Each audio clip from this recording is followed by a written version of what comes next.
Hello दोस्तों, राधे राधे, जय श्री कृष्णा। बहुत ही प्यारा हंसी मजाक वाला कहरवा गीत है, आप लोग सुने। कमेंट लाइक शेयर करना न भूलें। तू मंगाई दबाल माँ, तू मंगाई दबाल माँ, हमरे कनवा केरी बलिया। तू मंगाई दबाल माँ, हमरे कनवा केरी बलिया। तू मंगाई दबाल माँ। मांग के सिंदूर, माथे के टिकुली और होठ के लाली। मांग के सिंदूर, माथे के टिकुली और होठ के लाली। गोदरेज साबुन हमें मंगा दो, चल के तनिक नहाली। और मांग केरी बेंदिया, तू मंगाई दबाल माँ। और मांग केरी बेंदिया, तू मंगाई दबाल माँ। तू मंगाई दबाल माँ, तू मंगाई दबाल माँ, हमरे कनवा केरी बलिया। तू मंगाई दबाल माँ। अरे नाक के नथुनी, गले के माला और कान के बाला। अरे नाक के नथुनी, गले के माला और कान के बाला। तेल क्रीम तुम और मंगा दो, पाउडर नवरत्न वाला।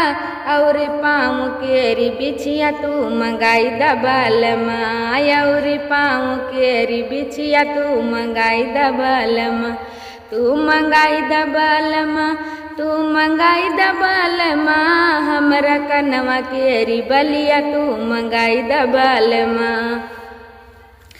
अरे बाल के जूड़ा, पाँव महावर और हाथ के कंगना। बाल के जूड़ा, पाँव महावर और हाथ के कंगना। सैंडल हाई हील वाली, मानो मोर कहनवा। नया डिजाइन कै मुंदरिया, तू मंगाई दबाल माँ। नया डिजाइन कै मुंदरिया, तू मंगाई दबाल माँ।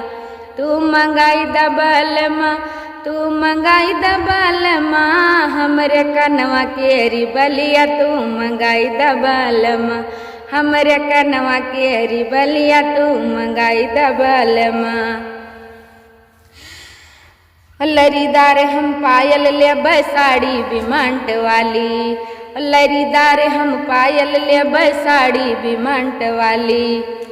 तो पट्टीदार ब्लाउज सिलवेबै, उ कपड़ा होई जाली। और अखिया कई कजरवा, तू मंगाई दबाल माँ। और अखिया कई कजरवा, तू मंगाई दबाल माँ। तू मंगाई दबाल माँ, तू मंगाई दबाल माँ, हमरे कनवा केरी बलिया। तू मंगाई दबाल माँ, हमरे कनवा केरी बलिया। तू मंगाई दबाल माँ। तो इतना सब सिंगार करा के लेके चलो बजरिया। हो इतना सब सिंगार करा के लेके चलो बजरिया। हो इतना सब सिंगार करा के लेके चलो सहरिया। नहीं देख लोगवा मुस्की मरी है, तिरछी कर नजरिया। कहती है तो हरी सजनिया, तू मंगाई दबाल माँ। कहती तो हरी सजनिया, तू मंगाई दबाल माँ। तू मंगाई दबाल माँ, तू मंगाई दबाल माँ, हमरे कनवा केरी बलिया। तू मंगाई दबाल माँ।